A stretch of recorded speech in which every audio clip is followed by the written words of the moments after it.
Good morning, everyone. My name is Brandon Miller. I serve as the Public Information Manager at the Alabama Department of Veterans Affairs. Today we gather not only to honor the bravery and sacrifice of our veterans, but also to shed light on a solemn reality of the mental health challenges many of them face, and the urgency to rally around them and to offer support and understanding. As we regularly celebrate their valor, we must also recognize their vulnerabilities and always be present and available in their time of need. Operation We Remember aims to shift the public perception of veteran suicide. Its goals are to raise awareness of suicide prevention and convey the available resources to combat this challenging topic. Operation We Remember takes place every September during National Suicide Prevention Awareness Month. It began 3 years ago as a collaboration between the Alabama Department of Veterans Affairs and colleges and universities across the state. As the campaign takes place on more than 60 campuses this year, it is no longer reserved just for the higher education community. We've now joined forces with numerous facilities within the U.S. Department of Veterans Affairs, the Alabama National Guard, and the Alabama State Legislature as well. This year, Operation We Remember consists of 147 American flags to remember and honor the 147 veterans in Alabama who lost their lives to suicide in 2022. In the past, Operation We Remember has had a message of hope and a promise that the veteran suicide rate in Alabama can improve. This year, that message continues, but you will also hear about the work and the efforts that are being done as reasons and ways that we truly believe in this message and that the veteran suicide rate will improve. First, please join me in welcoming Alabama Department of Veterans Affairs Commissioner and retired Rear Admiral Ken Davis.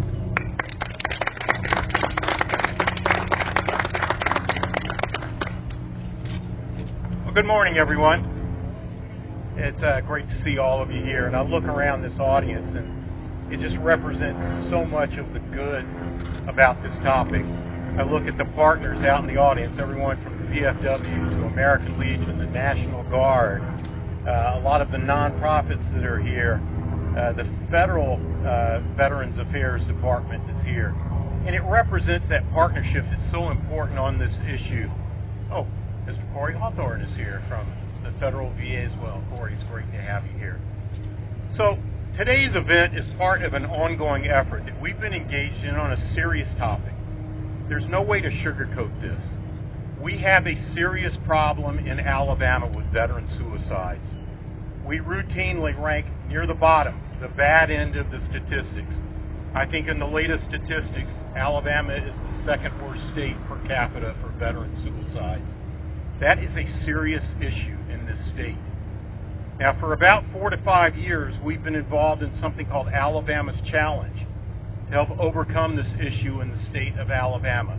And Alabama's Challenge represents so much of what is great about this state, of communities and partners coming together to address an issue. And we've had some pretty good successes. One of the efforts behind Alabama's Challenge is to partner with other states. All 50 states are part of that nationwide effort now. And we've learned so much from those other states, the federal VA, and the Department of Health and Human Services as well. One of the efforts we're engaged in is raising awareness in all of the states about the issue of veteran suicides. The display you see behind you over there is part of that awareness campaign, a visual reminder. In the latest year that we have statistics, 147 deaths from suicide amongst veterans in the year 2022. That is a stark reminder of this issue.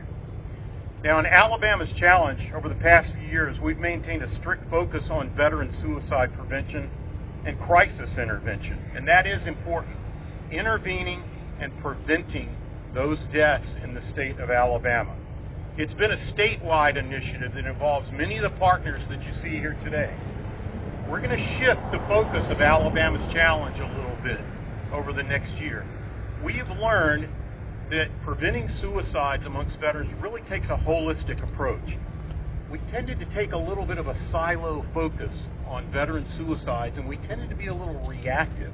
We waited until a veteran was in crisis before we responded.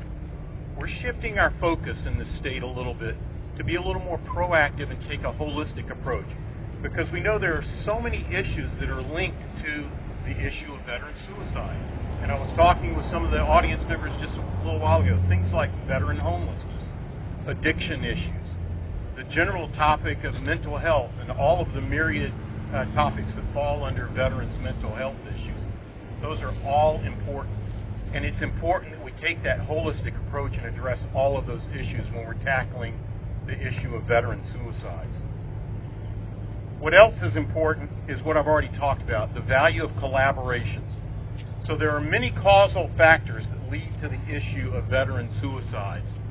We also know that it's going to take many partnerships and many assets to mobilize to overcome this issue in the state of Alabama.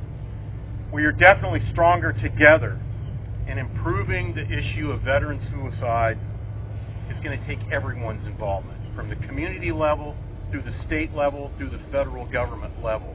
And it's important. Let me be clear about this.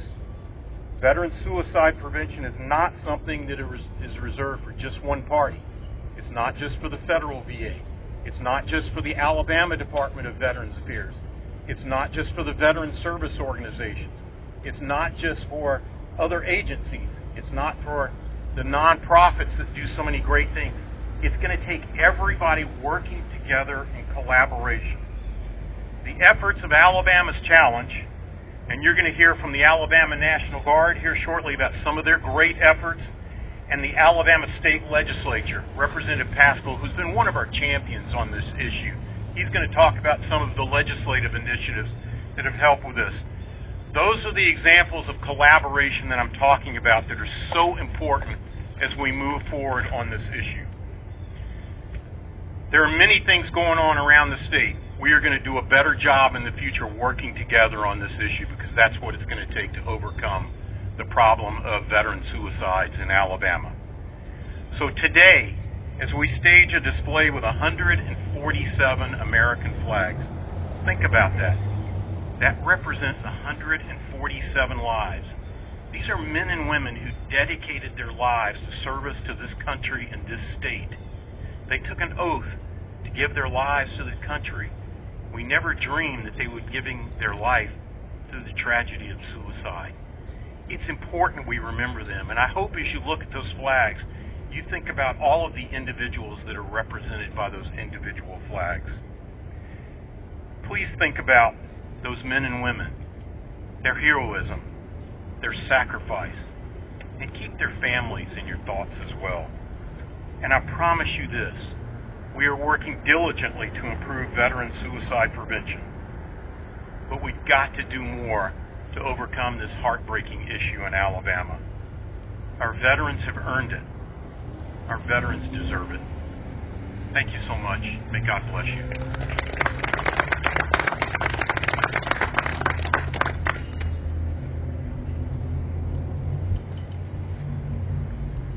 Next, please welcome Alabama National Guard Director Joint Staff, Brigadier General Jeffery M. Smith.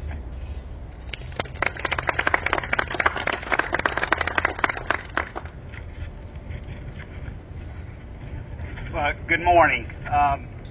Thank you for the invitation. On behalf of the Adjutant General of the Alabama National Guard, Major General David Pritchett, thank you for inviting me to speak today and joining in the fight to serve and preserve our nation's heroes. It's an honor to be here, and it's an honor to share in this mission. When a suicide occurs in a military organization, it is a heartbreaking event. It really is a demoralizing aspect of it when it occurs with the service members, and the same thing when it occurs for our veterans, because once you serve, you're always a member of the family. And the Alabama National Guard, one of the things we always say is the Guard is family. So it's devastating, and we appreciate the opportunity to partner and also participate in this worthwhile endeavor because, as we often say, one loss is too many. So I'd like to take a couple minutes and tell about what the Alabama National Guard is doing to support this effort and to try to reduce the number of suicides that occur with our veterans and members. You know, I'd love to stand up here and tell you that we've solved this issue and that we no longer need to hold these observances, but unfortunately that is not the truth. But I can tell you that the Alabama National Guard and all of our partners work hard every day to assist our veterans and service members in need. In 2024 alone, the Alabama National Guard added additional programs, funding, and professional staff to support and assist in both the crisis and day-to-day resiliency of everyone in the Alabama Guard family. We've launched a new 24-hour helpline focused on providing both urgent and emergent aid. These are coordinated with local resources to connect the soldiers and airmen, their dependents, our civilian workforce, and our veterans and retirees with the specific help that they may need. We are partnering across the Department of Defense to support a unified campaign to promote resiliency and safety for our service members and veterans by reducing the two most critical elements in a state of crisis, and that is time and opportunity. We're educating those who have protected others on how to protect themselves from themselves. And we're hard at work preparing to introduce Alabama's legislation in 2025, which will empower more organizations across the state to partner with us in that effort to keep the mechanisms for self-harm out of reach when it matters the most. We're also working with our sister states, sharing knowledge and experience as we implement new training programs for our leaders and teammates. We're teaching resiliency skills, coping techniques, and mental wellness strategies to our non-commissioned officers and our commissioned officers, equipping them to become coaches and trainers for their peers and subordinates. As we refine our programs and initiatives, we never take our eyes off of the Alabama Guard's primary mission. We believe that taking care of our people, modernizing our methods, growing our partnerships, and sharpening our personal readiness are crucial to facing the threats of our nation. That's what our service members signed up to do. That's what their character drives them to do. Training, preparing, and equipping our people for success secures that precious sense of identity and the common bond of pride our military has known for centuries. And our veterans, they continue to serve that pride, and we need to harvest that and tap into that pride. We're also shifting priorities at the top to build a culture from the bottom with the sole hope that we have fewer and fewer of these flags to plant every passing year. I sincerely thank each and every one of you for being dedicated to this same cause. As we reflect today on the tragedy of those we have lost, I invite you to join me in reflecting also on the hope of those that we will not lose tomorrow. The battle is not over, but I know that the Alabama, with our efforts and our partners' efforts in the United States of America, we will win this fight. Thank you.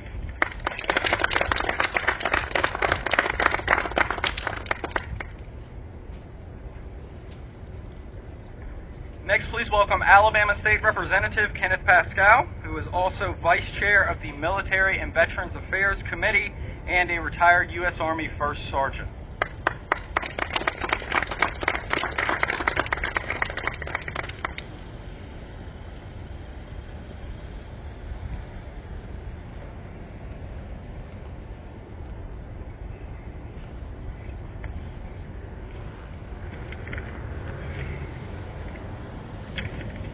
Good morning. Good morning. As the Vice Chair of the House Military and Veterans Affairs Committee, I witness on an almost daily basis examples of the trials and tribulations that military service can bring. Husbands and wives suffer endless separation from their active duty spouses, and children who must often rely upon a photograph as a reminder of their parent who is fulfilling their military mission. Those trials and tribulations often carry beyond military service.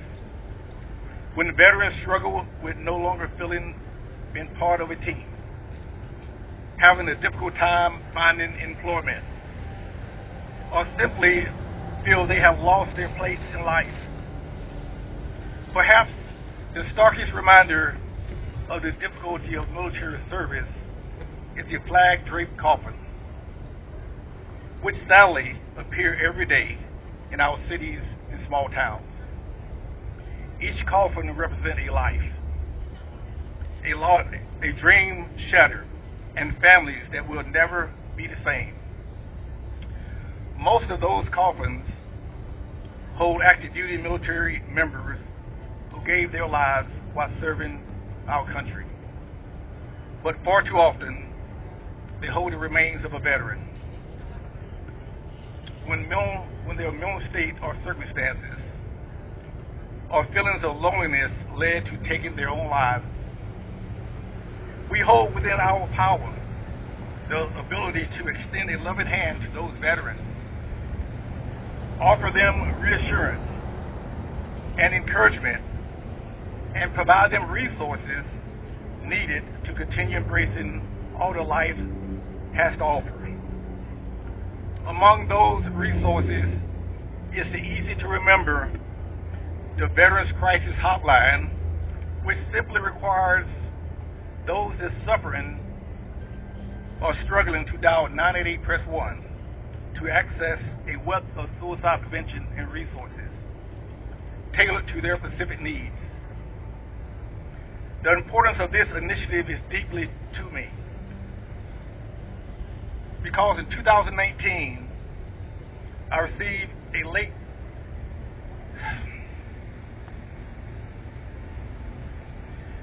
late night call from a friend who reported a veteran in distress was contemplating suicide and needed immediate help. I was serving as the post commander in the American Legion in Pelham at that time. But despite my knowledge of the resources that was available, I struggled to recall the 10-digit 1-800 number and had to search online to find it. In critical situations like this, every second counts. The new easy to remember 988 press 1 is a literal lifesaver.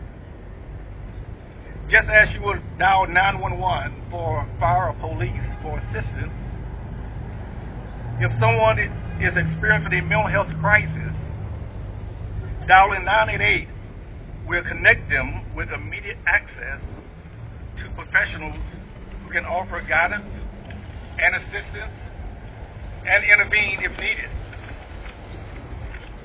But by pressing 1, callers will be connected to specialized trained responders who understand the unique experiences of veterans, service members, and their families. Though this service has been around in Alabama for 2 years, too many veterans in need, they're unaware of this existence. We aim to fix that. Today, we are proud to launch Operation We Remember, campaign to honor and remember Alabama veterans who have lost their life to suicide. This initiative will be complemented by ongoing Veterans Crisis Line, dial 988 press 1 billboard campaign, which is currently displayed along I-65 from north to south. It is designed to raise awareness about the critical resource while demonstrating our continuing efforts and commitment to our veterans, our service members, and their families. In 2021, 143 veterans across Alabama lost their lives to suicide, and that number increased to 147 in 2022. We must not become numb to hearing that 22 veterans across the nation lose their lives each day to suicide, or accept an increase in veteran suicide here in our state. It is imperative that we inform veterans, service members, family members in every city, in every town, and every crossroad in Alabama that the veterans crisis 988 press 1 is available. I'll hold this sign up, and I'm going to give everyone here a task.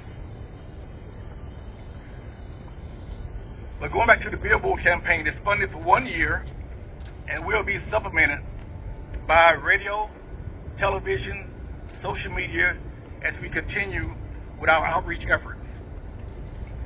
But nothing is as effective as spreading the word through the voices of trusted friends and loved ones. So if you know a veteran,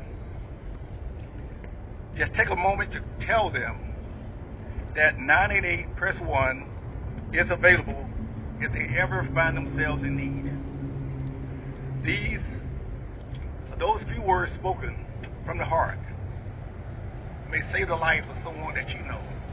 So please take a note, take a picture of this sign. This sign, there's billboard displays from the Alabama-Tennessee line all the way down to the Alabama-Florida line. 988 press 1. Thank you.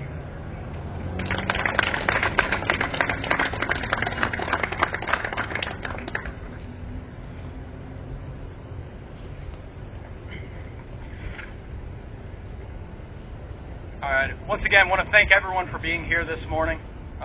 In closing, Operation We Remember is more than a symbolic representation of the tragic realities of veteran suicide because it involves everyone. Suicide prevention for veterans begins with each of you. And we all have the ability to help someone. And it can start with something as simple as sending a text message. So right now, what I would like for everyone to do is to take out their cell phones. Thank you. Open your messaging app and pick a person that you're going to text right now. It can be a veteran, it can be a fellow soldier, it can be a loved one. It can be that person that you mean to talk to all the time and you just forget. You don't have a chance. Now's not a good time. Well, now we're going to make this opportunity and the most of it. And just ask them, how are you doing? How have things been going? As Representative Paschal mentioned, if it's a veteran, it's not a bad time to say, hey, if you're ever going through something, dial 988, press 1. And while this text should not be the be-all, end-all, it does make or reestablish that connection. This is the presence and the intention that we're talking about this morning.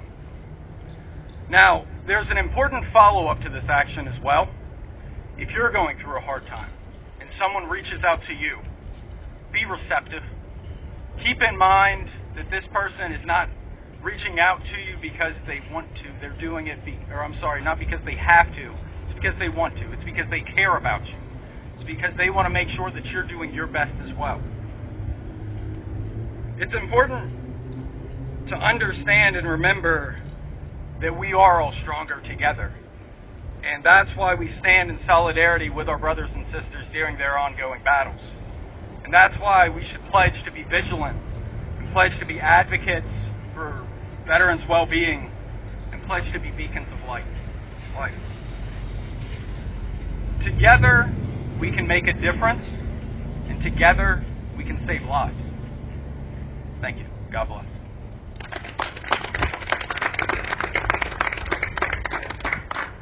Now, the next thing we're going to do this morning is the flag display here across the street. Still needs 44 more flags for the 147 veterans who lost their lives to suicide in 2022. Sissy Louise Moore is she had the idea of this campaign several years ago. So thank you, Sissy Louise, for everything you've done. And she's going to take lead. She's organized this display, and again, it still needs 44 more flags. You're all welcome to participate. If you choose to, again, please remember, what Operation We Remember represents and what it stands for, and everything that we can do to continue improving the veteran suicide rate in Alabama.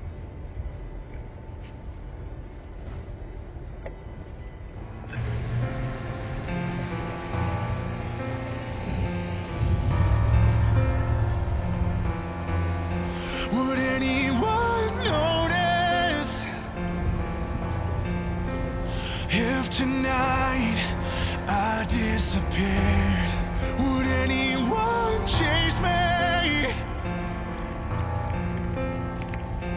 and say the words that I need to hear. That I'm no burden, not so worthless, bent so much that I just might break.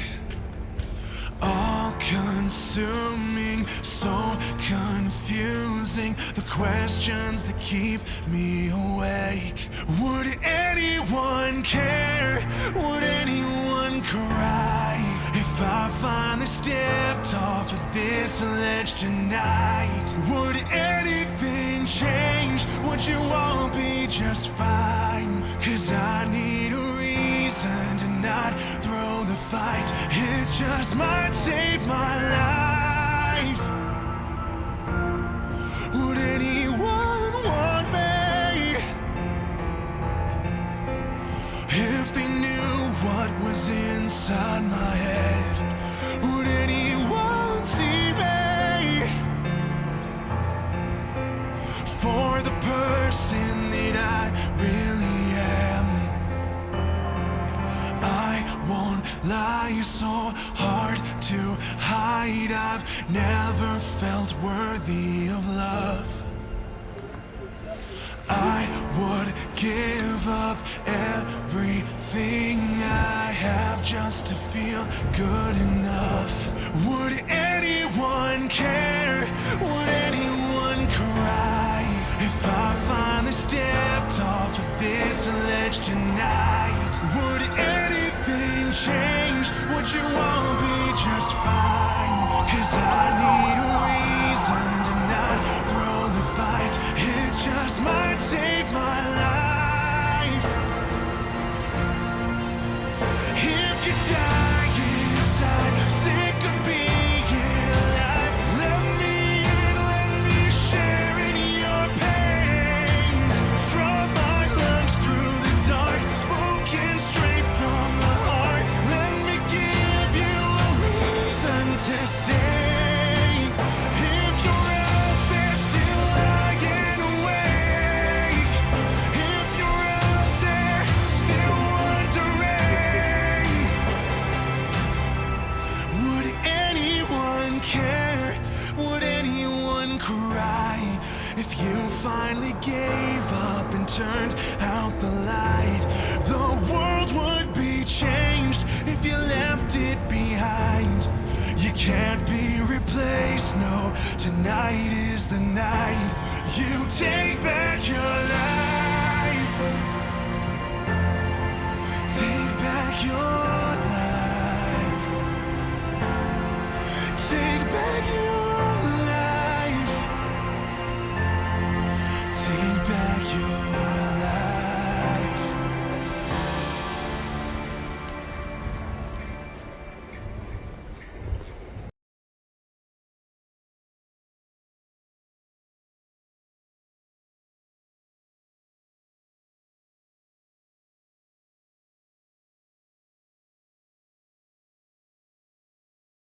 When you get a chance, can you contact me? I don't want to die.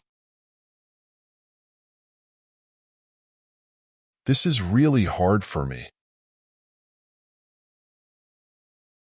Just need to talk to someone.